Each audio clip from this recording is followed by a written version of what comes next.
Hi అండి. రక్షక్ మీడియాకి స్వాగతం.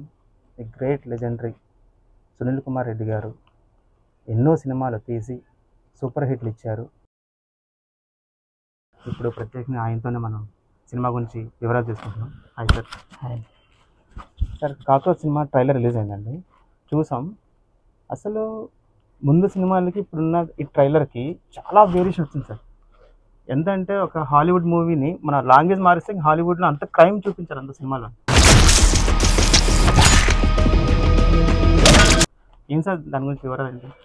అంటే అది క్రైమ్ వైలెన్స్ అని నేను అనుకోవట్లేదు. యాక్చువల్గా సమాజంలో జరుగుతున్న దాన్ని మనం ఈసారి చూపించాలని అనుకున్నాం. కొంచెం వైలెంట్గా ఉంది, డెఫినెట్లీ బోల్డ్గా ఉంది, ఒప్పుకుంటున్నాను. అందుకోసమే చాలా క్లియర్గా ఇది పిల్లల సినిమా కాదు, పిల్లలు ఎవరు దయచేసి రావద్దని చెప్పారు మీరు. సెటైర్ కాదు, వాళ్ళు కొంచెం దూరంగా ఉండండి, ఇలాంటి క్రైమ్ ఎలిమెంట్స్ ఇవి మంచివి కావు అని ఇంటెన్షన్తో. అలాగే సున్నితమైన మనసు ఉన్న వాళ్ళు కూడా కొంచెం దూరంగా ఉండండి.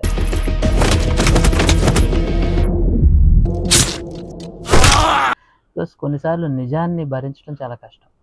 అవును సార్. సో ఇది ఒక realistic cinema, dark cinema.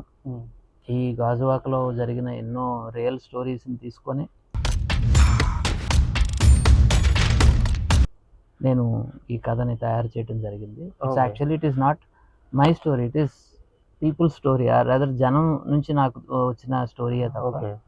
So దాన్ని నేను రియలిస్టిక్గానే చూపించాలనుకున్నాను, హార్ష్గానే చూపించాలనుకున్నాను. So that's choice. మీరు దీని గురించి కథ అయితే ప్రత్యేకంగా తయారు చేయలేదు, ప్రజల దగ్గర ఉన్న పాయింట్ మీరు తీసుకున్నారు. అంటే జరిగిన ఇన్సిడెంట్స్ అన్నిటిని కూడా తీసుకొని వాటన్నిటిని కూడా, అంటే నా గత సినిమాలు కూడా చాలా మటుకు సినిమాలు కూడా నేను సమాజం నుంచి తీసుకున్న ఇతివృత్తాలే తప్ప నేను కూర్చొని కథ రాసి వండి తయారు చేసిన సినిమాలు లేవు. అవును సార్, నేను ఇదివరకు కూడా మీ సినిమాలు చూశాను.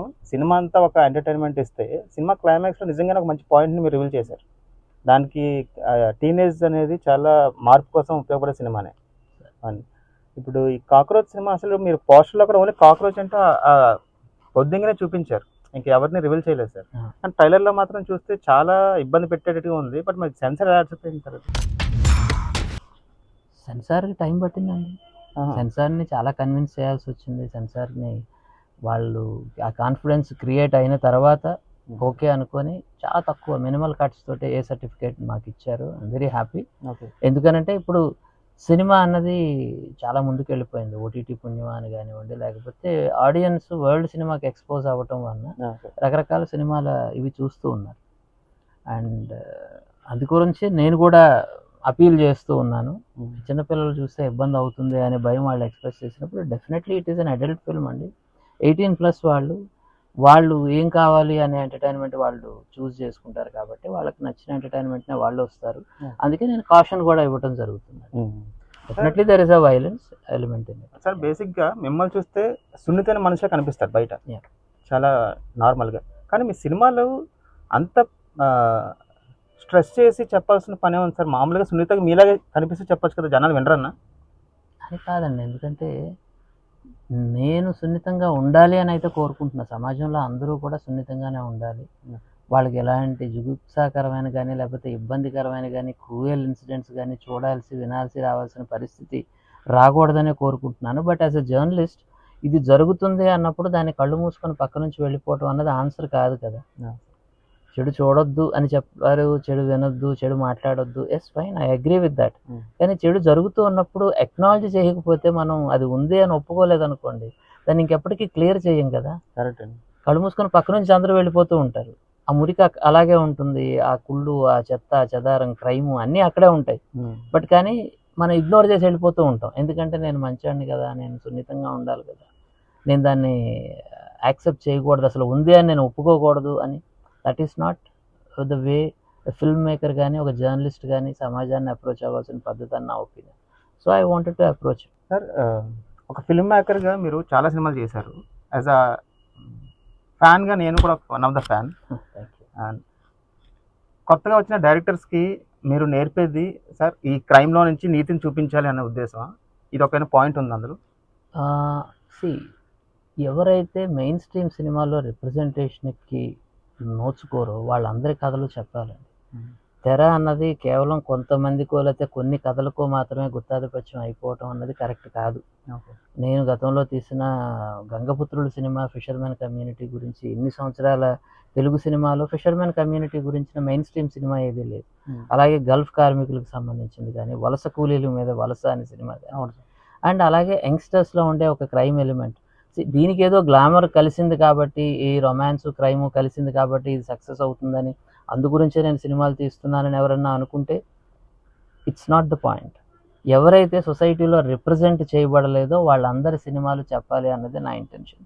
నేను యంగ్స్టర్స్ని కూడా అదే అడుగుతున్నాను. చాలా కథలు ఉన్నాయి, ఉన్న కథలనే మళ్ళీ మళ్ళీ వండి వార్చడంలో ఉపయోగం ఏం లేదు. కొత్త కథలు, ఈ ప్రపంచం రిప్రజెంట్ చేయని ఎన్నో కథలు, ఎన్నో జీవిత కోణాలు ఉన్నాయి. వాటన్నిటిని ఆవిష్కరించడం కోసం మీరు ప్రయత్నం చేస్తే సినిమా అన్నది ఒక వైవిధ్యమైన ఒక బొకేలా ఉంటుంది తప్ప, లేకపోతే సేమ్ రీహాష్డ్ ఎలిమెంట్, ఆ సేమ్ రెగ్యులర్ ఫార్మెట్లోనే సినిమా ఉంటుంది.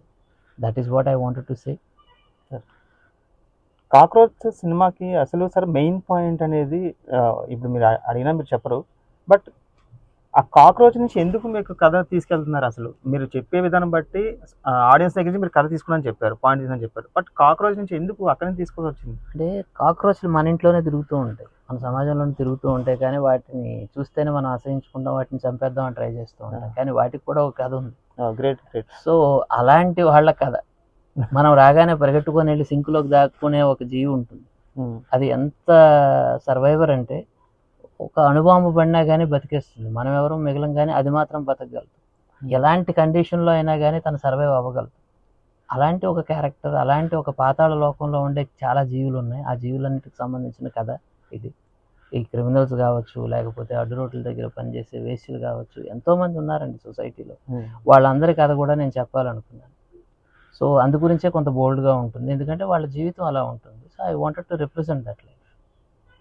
ఆ పోస్టర్కి తగ్గట్టుగానే మీరు చెప్పే ఆ ఎక్స్ప్రెషన్ కూడా చాలా అద్భుతంగా ఉంది సార్, నిజంగానే ఉంది. ఆ సినిమా థీమ్ని అలాగే మీరు తీసుకెళ్తున్నారు. కాక్రోచ్ చంపేస్తుంది, అది బతుకుతుందని ఎలా చెప్తున్నారు, మీరు ఆ సినిమాని అదే థీమ్ని మెయింటైన్ చేస్తున్నారు మాటల్లో. చాలా happy sir. So March 6th film release అవుతుందండి, డెఫినెట్గా చూడండి. ఎస్పెషల్లీ ఇది గాజువాక్లోనే తీసాం కాబట్టి గాజువాక్లో ఉండే ప్రతి ప్రేక్షకుడు కూడా థియేటర్కి రండి. That's what I request. And I hope cinema మీ అందరికీ నచ్చుతుందని నేను అనుకుంటున్నాను. బట్ అగైన్ నా కండిషన్, మీరు చిన్నపిల్లలైనా మీకు సున్నితమైన మనస్సు ఉన్నా కానీ దయచేసి avoid this film. Thank you.